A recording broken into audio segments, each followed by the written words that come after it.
Hi, I'm Christina with Tinagirl Travels. My husband and I took a trip to Ireland in August, and we spent 10 days traveling around the country. We spent a few days in Dublin, and then we headed out on our Irish adventure.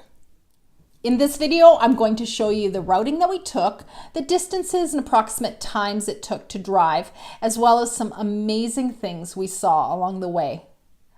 I'll also be giving you some great travel tips, so you might want to grab a pen and paper and jot down some notes, especially if you're planning a trip like this yourself.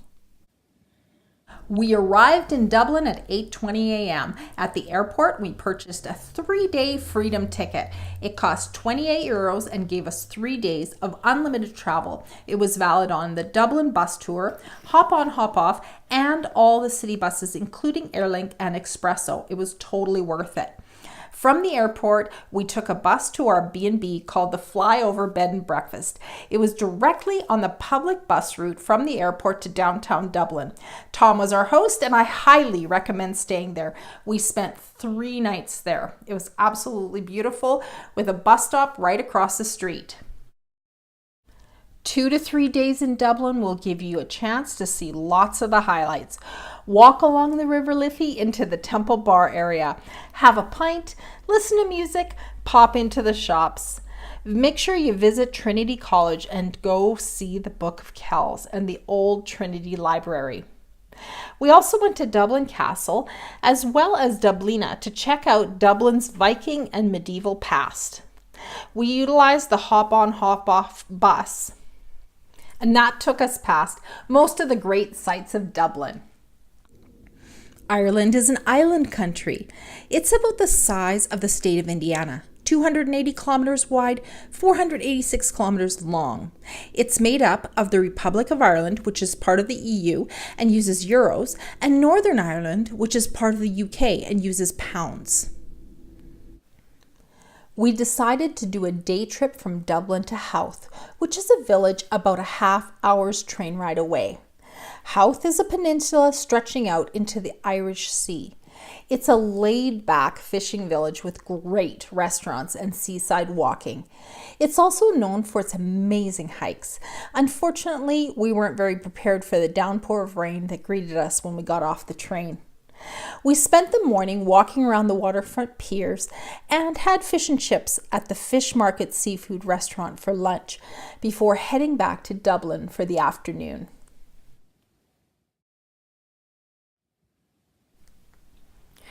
We drove from Dublin south to the beautiful Rock of Cashel. 160 kilometers took us about an hour and 40 minutes. It's also known as Cashel of the Kings or St. Patrick's Rock. It's a really famous, iconic image of Ireland and worth a look. Park in the village and walk up. It's open from 9 a.m. and closing times vary depending on the time of year. The cost of admission is €8 per adult and the family rate's €20. Tours are available every half hour. Plan to spend an hour to an hour and a half here. We carried on driving 100 kilometers farther south to Blarney Castle to kiss the Blarney Stone. The castle and the grounds open at 9 a.m. and close for last admission between 4 and 6, depending on the time of year, so make sure to check online. Adult admission is €18 and the family rate is $45. You can buy your tickets online and save €2 on the adult rate. The grounds are lush and beautiful to explore, and there's even a poison garden you have to check out. Some of the most poisonous plants are kept in large cage-like structures. Kissing the Blarney Stone was quite different than we had expected.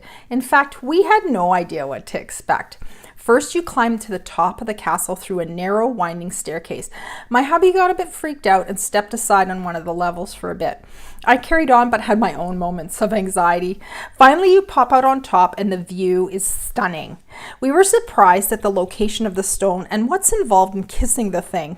Laying on your back, scooching backwards and over the edge of the castle wall, you hang on to an iron railing and a very nice strong man helps you shimmy far enough down to kiss the thing. It's supposed to give you the gift of eloquence. We just wanted to say we had kissed the Blarney Stone. Let's talk about driving in Ireland. If you're renting a car and you already have insurance through your credit card, you must get a letter or a printed email from your credit card company saying you are covered in Ireland. This is really important. Also, be prepared for a €5,000 deposit on your credit card. The lanes are narrow and the speed limits are fast for the kinds of roads you'll be driving on.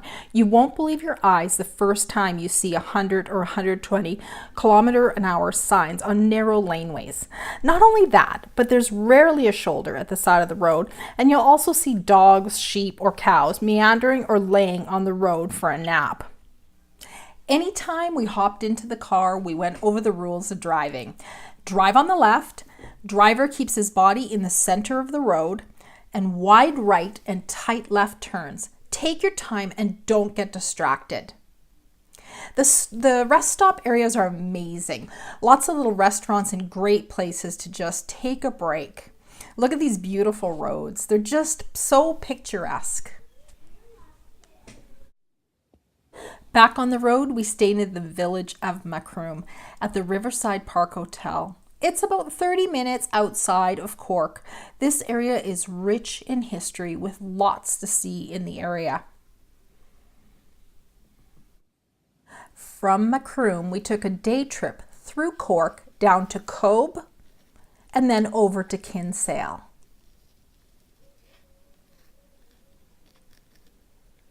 Kinsale and Cobh were colorful, picturesque villages on the water. Kinsale especially had cute, unique shops and galleries. Cobh was stunning with St. Colman's Cathedral high on the hill overlooking Cork Harbour. Cobh was the Titanic's last port of call in 1912. From Macroom, we drove 187 kilometers in about 2.5 hours through Limerick and over to the west coast to the cliffs of Moher. The cliffs overlook the Atlantic Ocean and are located in County Clare. I'll show you a few things using Google Earth. The distance from the parking lot to the cliffs is 1/3 of a mile or 1/2 kilometer. From the parking lot, you can walk past several shops built into the hillside. You'll have to pay admission here as well, €8 for adults, and kids under 6 are free. You can book tickets online to save a bit of money, but book them the day before because they want to know the date and time that you'll be arriving. Or you can arrive 5 minutes after closing and get in for free. The parking lot will be open, but the shops, cafes, and washrooms will be closed. The walking paths near the visitor center are paved and easy to walk. The cliffs are just spectacular. Make sure you check the weather before heading here. It can be rainy and very windy. And respect the edge. There are no guardrails and the cliffs have been known to give way, and there have been fatalities. From the cliffs of Moher, we drove about an hour to the city of Galway. We checked into our bed and breakfast and then headed into town for the evening. Galway is known as Ireland's cultural heart and is renowned for its many festivals, celebrations, and events that happen throughout the year. It's a colorful city with tons of history. Keith and I really enjoyed and recommend the Front Door pub. In the morning, we set off for Northern Ireland, which is part of the UK. And just to remind you, the money switches to pounds here. Driving across and up to Belfast and then carrying on to Ballymoney saved us about 3 hours rather than just heading straight north from Galway. We arrived at the Hedges Hotel, which is just steps from the famous Dark Hedges that you may have seen in shows like the Game of Thrones. The hotel is beautifully situated and a great central location for everything you'll want to visit in this area. In this northern area, there's plenty to see. Ballycastle, the famous rope bridge, and of course, the Giant's Causeway. We also loved seeing the surfing village of Portrush and spent a good part of the afternoon there, and then headed down to Derry before circling back to Ballymoney. There's plenty to see in the north, so plan to spend 2 or 3 days in this area. The Dark Hedges was one of the highlights for me. In 1775, 150 beech trees were planted along the road leading up to Grace Hill House, which is still there. I was so glad we chose to stay at the Hedges Hotel so we could just walk over to the Dark Hedges in the morning before the tour buses arrived, and kind of ruined everything. The first morning I took a walk by myself and it was so tranquil and strikingly beautiful. The next morning I sent Keith off, and of course he stumbles across a Game of Thrones photo shoot. The next day we headed out to see the Giant's Causeway, which is a UNESCO World Heritage Site and is not to be missed. It's made up of about 40,000 interlocking volcanic basalt columns. You can climb all over them. If you want to go by the visitor center, you're going to pay £10 to get in. We went in after hours and enjoyed it all for free. It's a bit of a walk down to the causeway, and during the day there is a bus back up to the visitor center for £1. The town of Portrush was our next stop, and we were so amazed that you could actually surf in Ireland. Portrush is also home to the Royal Portrush Golf Club, which is known to be one of the best and most challenging links golf courses in the world. Portrush was a great place to explore for an afternoon. Walk along the beach in your bare feet, have some fish and chips, peruse the cool little shops, or stop in at a cafe.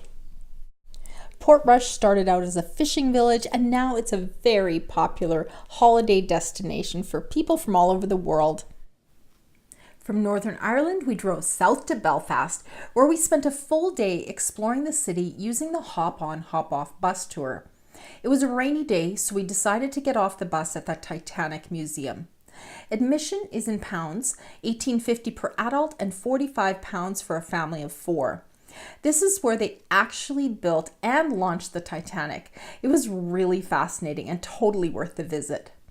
The bus also took us past many of the murals that Belfast is famous for. It's believed that there are about 2,000 of them. The tour guide was super knowledgeable and explained all about the troubles of Northern Ireland, as they called it. They started in the late 1960s and lasted till 1998. We drove past many of the gates and high walls that were actually erected during that conflict. Belfast is very safe to visit and a city with a very interesting past. After our day sightseeing in Belfast, we went to our hotel, which was actually a 30-minute drive outside of Belfast in a seaside town called Bangor, not to be confused with Bangor in the UK, which is in Wales. Bangor is a colorful seaside resort town that actually had great shops on the main road and lots of restaurants and beautiful walking paths along the water. We stayed at the Salty Dog, which was overlooking the sea. The rooms were really unique and so comfortable. The breakfast was just amazing. After leaving Bangor, we followed the coast for a little while and then carried on inland to the highway towards Dublin. Ireland is a land of lush green beauty with kind and gentle people. We were blown away with the sheer beauty of this country. Back in Dublin, we had a hotel near the airport. We spent one last night in the Temple Bar area of Dublin, enjoying dinner and a bit of an evening walk before we flew home to Canada the next morning. Thank you, Ireland, for an amazing time. We will be back again soon. So when we get back from our holiday and my camera is loaded full of pictures, one thing I like to do is go online to a company like Mixbook or Shutterfly and create a photo book of our trip so that I have a great memory keepsake later. It's really easy. You just upload your pictures and there'll be tutorials and you'll have a beautiful book loaded with pictures from your trip. Thank you for watching my video today. If you liked my video, could you please give me a thumbs up? And if you would like to see more of my videos, please remember to hit the subscribe button below.